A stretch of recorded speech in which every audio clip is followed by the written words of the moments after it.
میں کہتا ہوں، ببانگے دول کہتا ہوں کہ آسام کے چیف منسٹر کا کردار بدبودار کردار ہے، خراب کردار ہے، مسلمان کو دفن کرنے کا کردار ہے۔ لوگوں کا یہ قول مجھ تک پہنچا ہے کہ کسی نے آسام کے چیف منسٹر سے یہ بات کہی کہ اب کیا ہوگا، کہنا ہماری صحت پر کوئی اثر نہیں پڑتا ہے۔ کیا مطلب ہے؟ ہم آسام میں مسلمان۔ حضرت یعقوب علیہ السلام نے اسرائیل سے وعدہ لیا تھا کہ میری روح قبض کرنے کے لیے اچانک نہیں آنا، پہلے کوئی قاصد بھیج دینا تاکہ میں موت کی تیاری کر لوں۔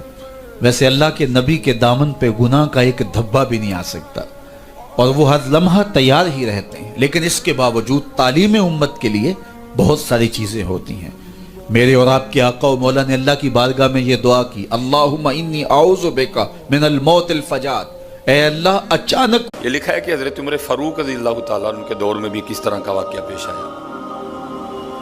ایک نوجوان تھا، حسین و جمیل تھا، اللہ نے حسن عطا کر رکھا تھا بڑا۔ اس نے جب بھی نماز پڑھنے کے لیے آنا نا تو راستے میں ایک عورت تھی، اس کی نظر پڑتی، اور یہ کہا گیا ہے کہ جو نظر ہے یہ شیطان کے تیروں میں سے ایک تیر ہے حضرت، اسی لیے تو حضرت جی نظریں جھکا کے چلنے کا حکم دیا گیا ہے، کیونکہ جو نظر ہے یہ شیطان کے تیروں میں سے ایک تیر ہے حضرت۔ یہ قوم کا چراغ ہے رسول کے لاڈلے۔ گوہر گنج اور سلطان پور کی سرزمین پر ملی بیداری کا نیا آغاز۔ کل 23 جنوری جمعے کے مبارک دن پردیش ادھیکش مفتی احمد خان صاحب اور ضلع ادھیکش مولانا حامد خان صاحب کا قافلہ جب ان شہروں میں پہنچا تو عوام نے پلکیں بچھا دیں۔ پھولوں کی بارش اور نعروں کی گونج کے ساتھ ایک عظیم الشان استقبال ہوا۔ صرف استقبال نہیں بلکہ قوم کی استغفار کا کیا مطلب ہے؟ اپنے گناہ اللہ سے معاف کروا لو، یہ اصل مطلب ہے استغفار کا۔ یا اللہ میرے گناہ معاف کر دے، معاف فرما دے یا اللہ، تو بھی ہو جائے گا،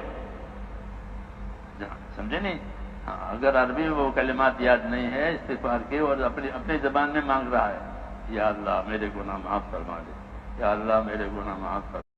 اس لیے یہ ٹاپک آج بتانے کی ضرورت پیش آئی کہ ہم اپنی زندگی کے رخ کو جب تک ٹھیک نہیں کریں گے اس وقت تک ہماری زندگی کی یہ پریشانیاں ختم نہیں ہوں گی۔ ماں باپ خود اپنی اولاد کو پریشان کر کے خوش نہیں ہوتے، اللہ رب العزت اپنے بندوں کو پریشان کر کے کیسے خوش ہوں گے؟ تو وہ نہیں خوش ہوتے، اس لیے فرمایا ما یفعل اللہ بعذابکم ان شکرتم وآمنتم، اگر تم ایمان لاتے شکر کرتے اللہ تعالیٰ کو تمہیں عذاب دے کے کیا ہاتھ تھا، اللہ تعالیٰ کیا کرتا تمہیں عذاب دے کے؟ وہ کیوں عذاب دیتا؟